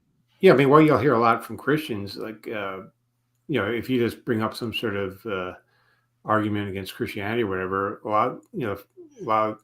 lot of times people will go right to morality. Say, oh well, if you don't believe in God and so forth, how do you ground morality? I mean, that's kind of like a precept-like question. It's like, well, if you don't have God, then Right. how do you do anything? How do you explain this? Mm. How do you explain that? So it's just kind of like a more sophisticated version of that sort of thing. But I think from a lot of unsophisticated Christians, you'll hear, oh well, you need God for morality. So if you're an atheist, then you can't be you can't make sense of morality. Yeah, that's actually I think like go ahead. Precept being dead, I think in some circles it never got started in the first. Like if you talk about like philosophy of religion in academia, like precept's not even a thing. You'll talk to philosophers and they'll sort of go, I've never heard this before. Like even though it does have a big following in your sort of the fundamentalist churches that Floyd is talking about, you go to academic philosophers and they'll sort of go, yeah, this isn't even something that you would consider as being a philosophical argument. So yeah, I've actually introduced a few philosophers in a room with someone doing precept, and they had pretty much didn't know what they were talking about because they're not using the terms the same way. Like Floyd said, they switch from ontology and epistemology back and forth. And well, that was a problem that Darth had with that lunatic Smokey Saint. I mean, the two of them probably politically and theologically in a lot of ways were very similar, but Smokey was no fan of Van Til and constantly called him a degenerate. And this, of course, that was hilarious. Oh, that was so funny. And it just always triggered Darth, and Darth would demand to know why. And one of the things that Smokey would point out was that there were other theologians who were philosophically minded and well-read that were like, Van Til used these terms irresponsibly. He used them, he would conflate meanings, he would use them vaguely, he would juxtapose different things. It was just sloppy. It was maybe okay, maybe permissible if you just wanted to excuse the entire Van Tilian corpus of thought on whatever he was doing as just a theology, his own kind of like reformed theology, his own take on a system or a systematic theology, whatever. But they were just like, okay, this isn't going to hold if you have to take this and stack it up against actual philosophical work, even from believers, even other believers who were, understood the disciplines of various philosophical fields. They're just like, no, this ain't gonna do it. And now Smokey, basically, that's the most politically sensitive way of presenting that. Smokey and this is like the one thing or the half thing that Smokey and I ever agreed on, but Smokey presented it to Darth Dawkins as, instead of being like, look, this is a real problem. And maybe to Smokey's credit, he just basically came and was like, yeah, Van Til's a degenerate. Like in true fashion, and Darth knows exactly what that means. Darth knows that what Smokey's talking about. Smokey is saying that Van Til is burning in hell for getting Jesus wrong. That's what that meant. Oh wow! And so yeah, that went over about as well as a fart in a hot car. But hey, theirs was a romance that I really want to see rekindled. It was something special. I think I'd never want to see Smokey. I think if I see Smokey again, it's too soon. I think that everything that came out about him is just, that's a little bit too much for me. Yeah, I talk a little too flippantly. If he came back to the internet, I would quit the internet. It's like, no, that's it. But no, it's not a place for me anymore. Is there anything well, besides precept that? Oh, if you had well, something to yeah, keep them going, I Simon, just go wanted to ahead. get Serb's view on that last question. I don't know, you were Oh. going to say something. Oh yeah. Oh yeah, I was, but I didn't want to interrupt the conversation because it was going so well. Hmm. Yeah, I don't think precept's going anywhere because atheists, while it's wrong, I think it's wrong. Atheists haven't, as a group, come together with any type of answer that makes them feel embarrassed about it. So they're going to keep on using it. All And, so, right. and as long as that's the case, DD's going to keep on using it. It's going to get taught in churches. And then the Christians because there's no shame attached to it. Is that what you mean? There's no way yeah, to make them look there's weak no, about it. So there's no. I haven't seen atheists as a group come out and give an answer that they can more or less agree on across the board that counters directly presupposition. oh yeah, just kind of a pat answer where they can just kind of throw it out and be like next, and Yeah. then he's got to give it up Yeah. and move on to another. Yeah, technique. then it makes that whole apologetic seem like it's nothing, right? It turns into an embarrassment. Like I got mine, but it requires like a chart.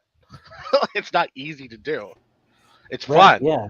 but it's not something you could take out like doing street epistemology or something. And that's the thing that Darth actually. I mean, that's a good point because that's what Darth's demanding. He wants a quick, pithy answer, like Oh yeah. Oh, Give well, I me- mean, quick answer to prove me I'm wrong. I got a chance to use my chart on Darth, and he determined that there was no such thing as existence. Nothing existed. Right? That chart's fantastic. I love it. That's awesome. Yeah, that's kind of Floyd has his PowerPoint presentation for it. Like it's not something like easily just thrown away and embarrass them kind of thing, or make the argument an embarrassment. Well, that's the worst thing about it too, because like these guys seem to think that the way they can do this is they can wrap themselves in enough faux civility, and then talk about this, and then like their conversations after the fact are going to sound like, between the skeptic and the atheist, this was happening between two people on the same equal playing ground, right? Like they both have the same resources to draw from. And actually what you end up realizing is like, okay, every time this guy brings up something, you hear like the philosopher or the skeptic, or sometimes it's both, kind of like raise an eyebrow and like, what are you doing? And then they'll try to give an explanation, and the explanation will usually come with, don't you know this? Ain't you read this? This kind of shit. That attitude starts getting interjected to some degree. And then it just sounds like to any outside observer, like, oh, it sounds like this guy knows more than that guy. And actually it's like, no, he showed up with this modified potato gun to a discussion and is just lobbing spuds at this person and calling it like contribution in a conversation, and it's not.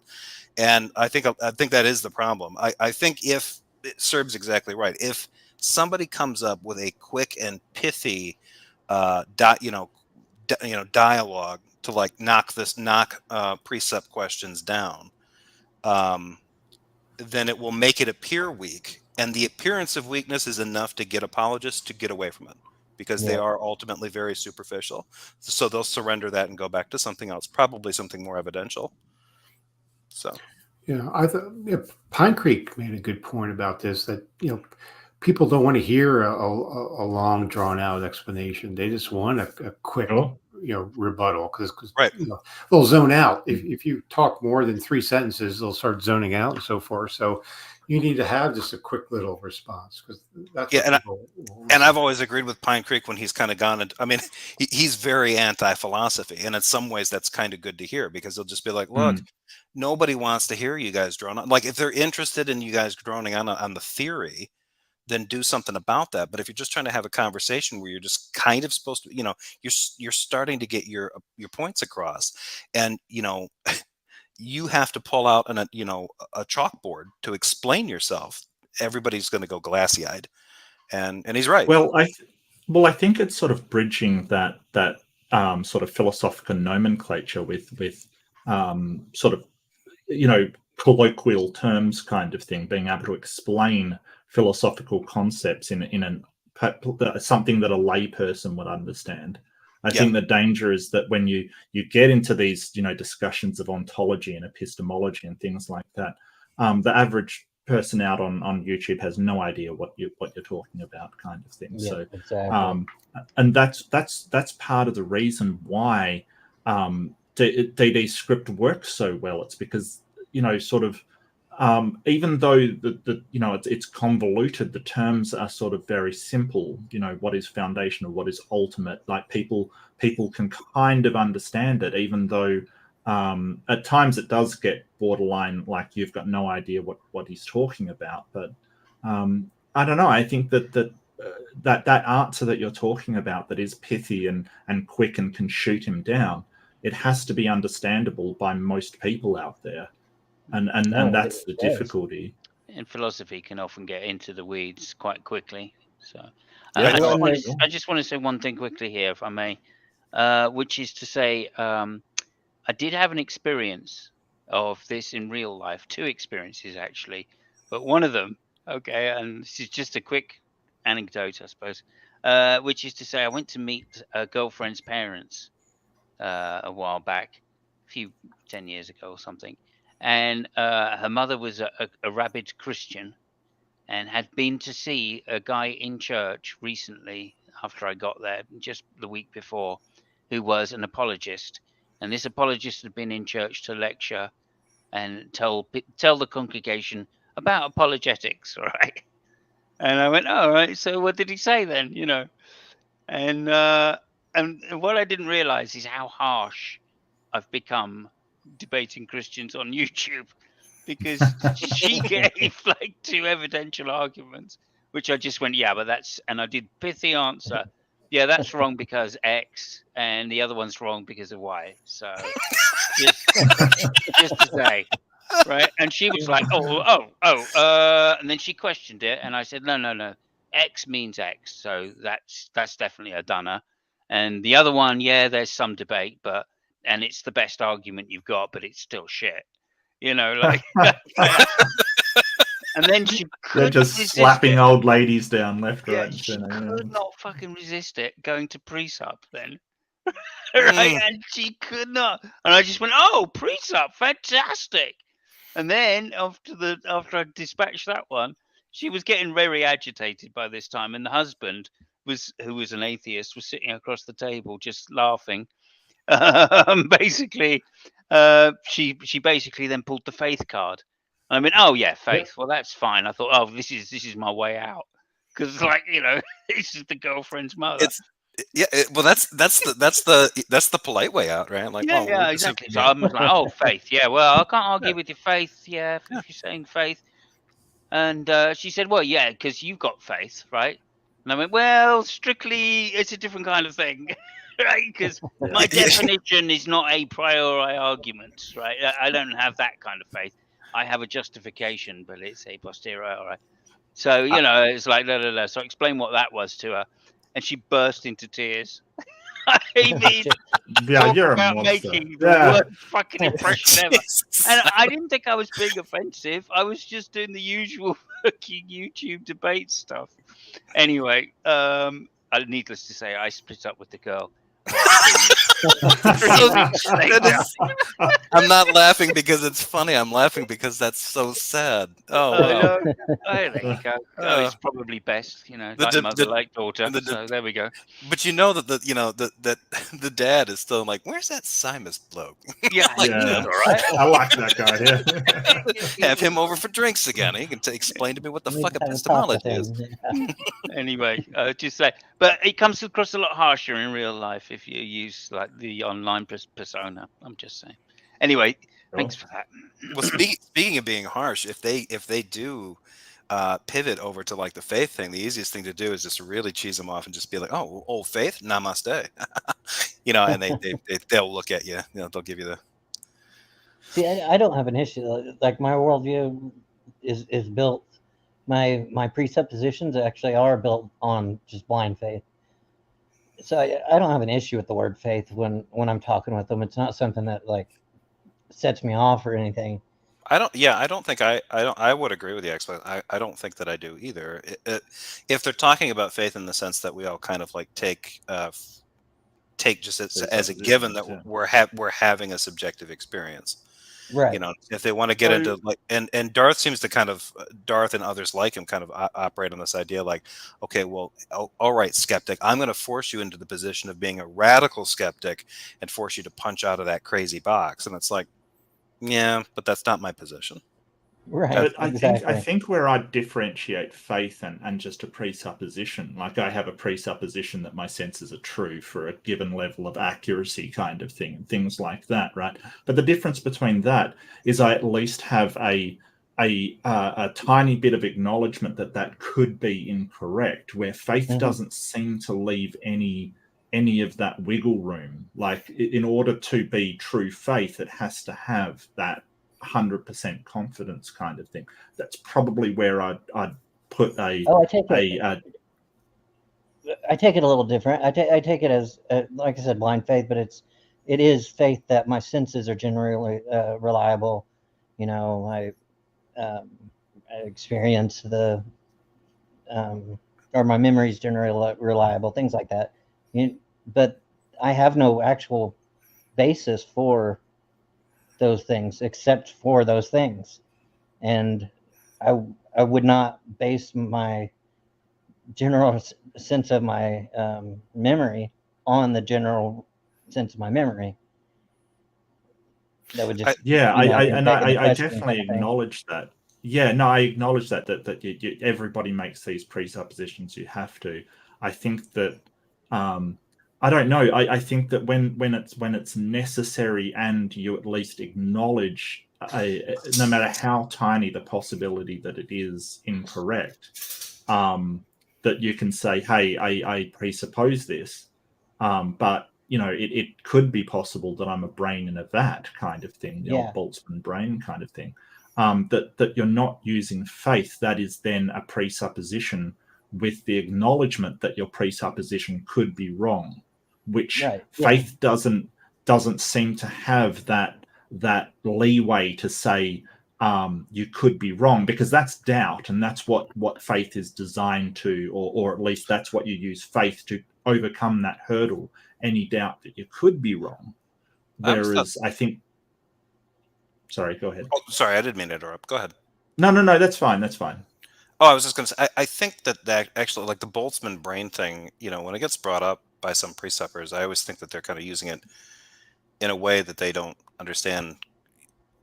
That thought experiment kind of undermines their idea, because the point of the Boltzmann brain experiment is that subjective experience still exists independent of an ontologically very, very different physical background for those experiences.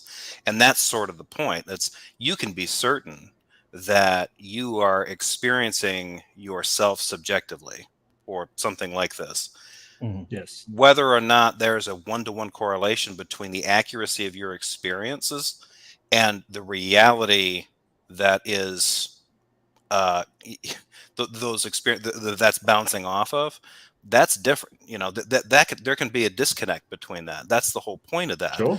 And they're like, well, wait, you can't be sure that you're not a brain. Like, yeah, you can't be sure that you're not built for destruction. Right. You could, if you could be one of the, you could be one of those people that is not getting salvation, even though you believe that you are. You may be destined for destruction. That's how this works. And you're having a subjective experience, and you believe that this is happening, but you don't understand the effects, the real effects, the power of the Holy Spirit, and the power of the noetic effects of sin. So, to what degree are you really saved? Or, you know, are you really convinced that that's happening? Like, well, no, I just feel it. Well, I feel it too. So where do we go from there? Like, you're trying to tell me that I can't be certain that I'm not a brain in a vat. I'm telling you, you can't be certain that you're one of the elect. So it sounds like one of us is in a weirder situation than the other. Because if I'm a brain in a vat, I'm still experiencing a reality that's being telegraphed in front of me. I can be okay with that. That doesn't mean my brain is destined for the incinerator or a simulation that, you know, generates pain for the rest of eternity. But they think that that's what's going to happen to them. It's a really weird. It's kind of a weird projection, I think. I would probably take a different approach and line up our presuppositions with each other, because they're not only presupposing that their senses are accurate and they're not a brain in a vat kind of thing. They're also presupposing that reality that they presuppose is real is coming from a god. That's what they're adding onto it. Mhm. So I don't get why we can just not accept their presupposition, like accept that, hey, we have these presuppositions, we share them, we presuppose logic, you presuppose it, induction, all those kind of things. So do I, so we can agree on that. But I reject the step of saying where it comes from. Yeah. Exactly, I take yeah. Occam's razor to it. Is how I deal with it. Yeah, absolutely. Yeah, absolutely. Yeah, I think to put that, yeah, it's the same as saying, like, look, if you're responding to that apologist, you can say, you know what, you're absolutely right. I can't be certain that I'm not a brain in a vat, but I also can't be certain that I'm actually in a human body. But you can't be certain that a god made you either. Yeah, like, and the nasty thing for them, and the advantage for atheists in leaning into it in this way, is that they can't reject your presupposition that your presuppositions aren't right. Because if they're rejecting your presupposition about the senses, for instance, then why would you listen to them? Right? Why are you even talking to them? Yeah. If they reject your suppositions about logic, then why are you even talking to them? Nothing they're saying would make any sense if you can't use those presuppositions. So they cannot reject your presuppositions, but you can reject theirs, because they're not only presupposing exactly the same thing as you are, they're also presupposing the origin of those things, and you can reject the origin while accepting the presupposition that they actually exist. Right. They all still work without adding that extra one on. Right. And then that's it. Did you have any thoughts about that, Floyd? I know we've discussed that. Yeah, I mean, what they'll say is, oh yeah, well, I agree with all those as well, but I can account for them and you can't. Which oh yeah, that old chestnut. Sorry. Yeah, but I don't think that's true either. I mean, we can offer our causal explanation. You know, they say God did it. I guess we can say nature did it. Sure. Doesn't accounting for something sort of break the idea of a presupposition? Like, why would you need to account for something if you're presupposing it? I was going to bring that up because I think Floyd actually made that point during one of his discussions with Darth Dawkins. Right. Yeah. Sorry, Floyd. Go ahead, mate. Yeah. Well, I mean, they'll go to their tag argument saying, you know, God is necessary for those things. Okay, they need to present an argument for that.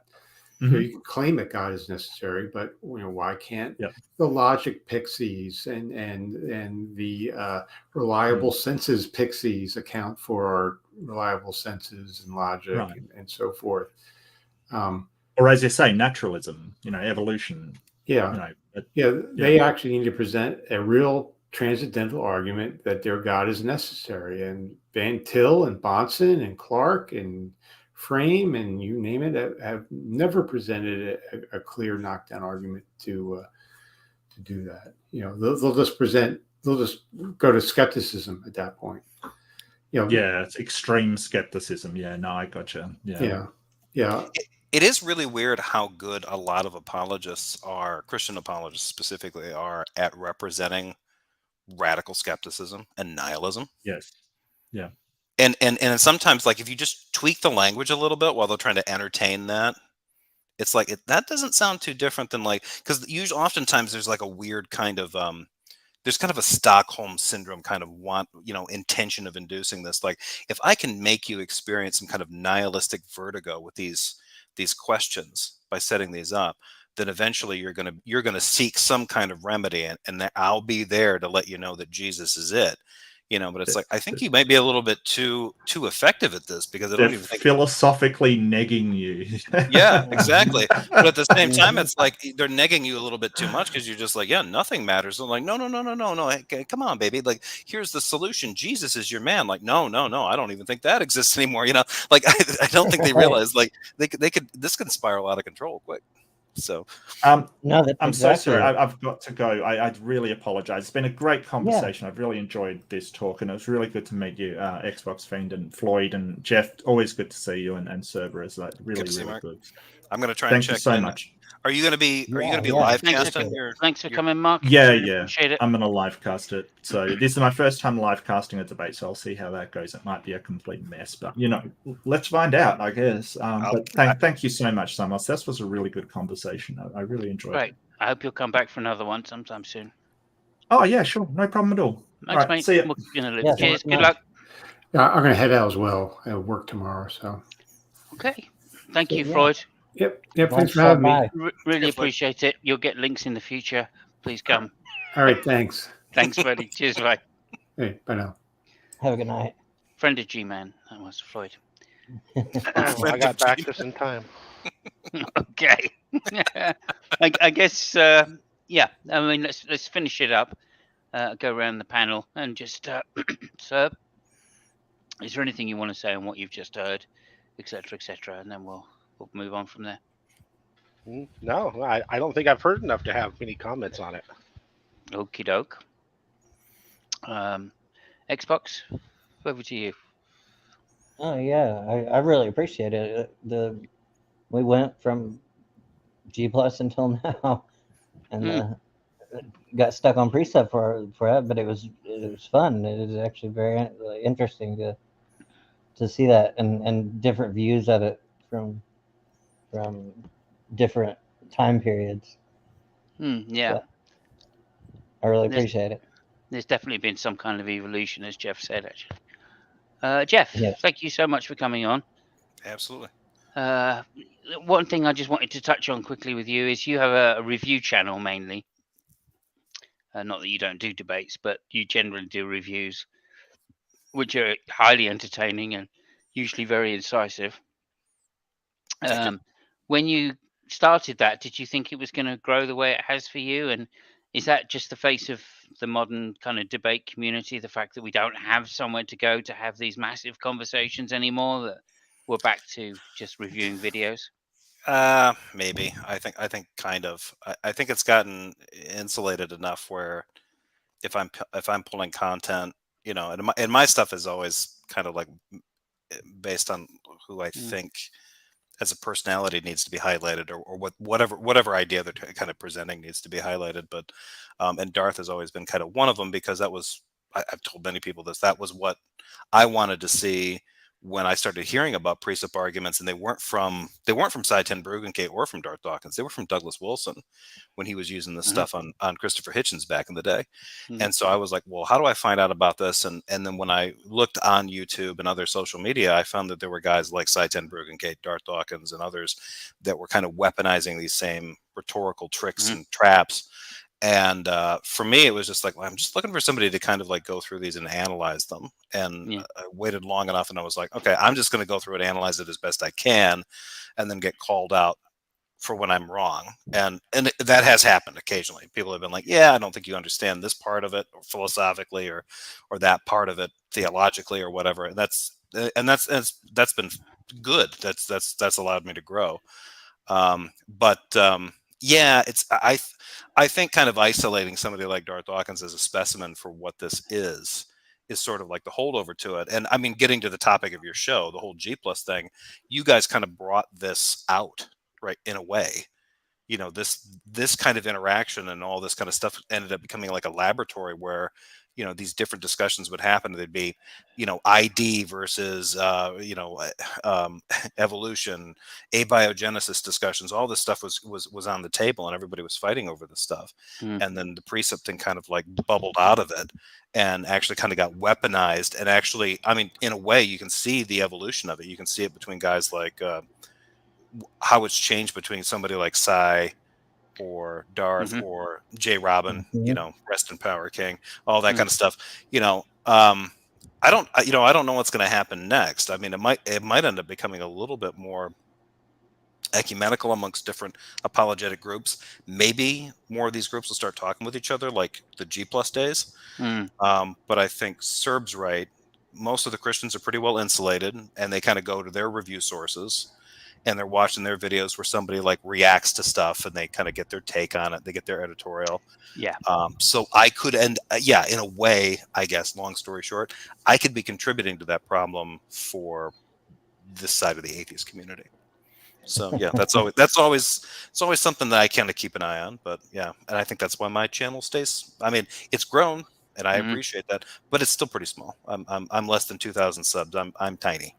So. Yeah, that's decent though. That's still decent, and you know, you provide a very valuable service, I think, because it allows people to take in and digest it at a slightly slower pace than the actual debate, and with the commentary as well. Like I'm saying, it's incisive. So I've really enjoyed watching your channel. Plus, it's very funny, guys. So Jeff's link is in the description below. So please go to his channel and sub to that, because his debates are very interesting, and you know, they add something to the actual. His reviews are interesting because they add something to the debate. So Absolutely. there's that. Full Also, disclosure, I paid Simos for this endorsement, so thank you. you never have to do that, Jeff. Also, Serb, I don't know, you are thinking about having a channel, is that right? Yeah, it's on the list of what I do in my free time. To do. So there will be a place. There will be a place to have formal debates. So people like Floyd are definitely candidates, I feel, and obviously Mark as well. The two people I'd recommend to you. But yeah. Serb, are you thinking about like a debate arena kind of thing? Is that what you're? I mean, given your avatar, it's a great avatar for that kind of for an arena. No, it's a different channel, and I finally it took me forever to come up with the name. Truthism. Yeah, I like it. Okay. But yeah, mostly I wanted to actually be focused on bringing in as many people as it takes to try to tear down my beliefs. Right. But I also, I wouldn't mind. I would really like to have like actual debates like I had when I was in high school and college when I went on the debate team.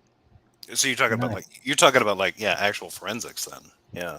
Yeah, but yeah, like nice. Like and I kind of thought about this. If I do it, I might, for the people around the internet, to match that type of personality with what I want, I might actually have to get them to pre-record their responses and then just edit them together like they're in the same hangout.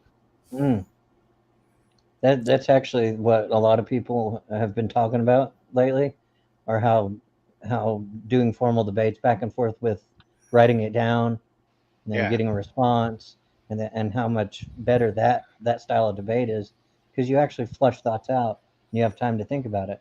Well, yeah, it's not and I thought if I did it that way, it'd be kind of a workaround, because in a real debate, if you're in like debate, you have to lay out your points. You have to write them out, give your notes, and then hand them to your opponent. Yep. Yeah, all those Hitchens debates and things. That's exactly how they were. Yeah. And I just don't think there's that many people around that will do that. So I think if I pre-record each step, right, I go, okay, it's your turn to do your intro, and the other person can do their intro, and then we do one response at a time individually, and then edit them together into one video. That would be kind of the equivalent, because they would get to see the points before they responded. That's an interesting way of doing it, because you could get very different people involved in debates. Now, how would you have it done? So you've got like, okay, here's the topic. So each side present your intro. You do that. Maybe have them like record it. You know, they read it into video, and you got those, and then kind of let them know in advance. Okay, here's the first person's here's the person one's response, person two's response, and then what do you do after that? Get them to like kind of like record a response. Oh, well, I figured I would do, because StreamYard records, right? Yeah. I would just bring them in here one at a time, do their intros separately. Right. Have their intros saved on my PC. Yep. Or on YouTube, like they're hidden or something, so I could download them later. Then bring first guy in to give his whole side of the argument. Then maybe not even the same day, like the next day or the day after that, bring the other guy in and do the same thing. And then when I bring the first guy back, I let him watch the response before I let them watch the argument before he gives their response. Yeah, that does sound like exactly how a formal debate is done, isn't it? Yeah. You would send the paper the week before to the other side so they can digest it and respond properly in order. Yeah, because So, the point. sounds like great. If you can get us that link, I'll put it in the description as well. Channel. Uh, Because and the point I- isn't actually to win. The point is to get. the point. Well, I mean, to Right. get to the truth isn't necessarily the right thing. That's the quick and pithy way of saying it, to get to the truth. But it's really to present the best arguments. Yeah. In the strongest Right. possible ways. I think, I think that method is actually pretty interesting. That would be, Yeah, If you want, Okay. if you want a guinea pig to go, I volunteer as There you tribute. go. There's the channel link right now. Okay, thank you. I will put that into the thing. We're going to finish up there before we carry on and start another topic up, because this is 2 hours long, and that's a good Yep, time for it to exactly. be, I think. We'll be doing this again, hopefully next week, Xbox at the same time. Yeah, do you think? works for me. Excellent. So look out for that. Thank you to everybody that's been on. So Mark Reed, Gus Berenschach, Brian. so again, Floyd, of course. Who am I missing? Brian, Brian. of course, the lovely Brian. Yeah. Serb Spatchcock here, the big cock, and It's Spatch, but thank you. Spatch. Yeah. Spatched is damaged, but yeah, you Okay. know. And thank you everybody that's been here. We much appreciate it, and I'm just going to basically brand us out, and we will see everybody next week, hopefully. Thanks very Sounds much. good. Thank you, Simon. Thanks all. No, wrong.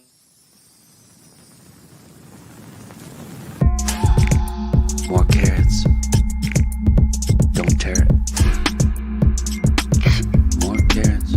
Where's Garrett? Vegetables. Vegetables. Here I come from the west side. The left side. The right brain drives me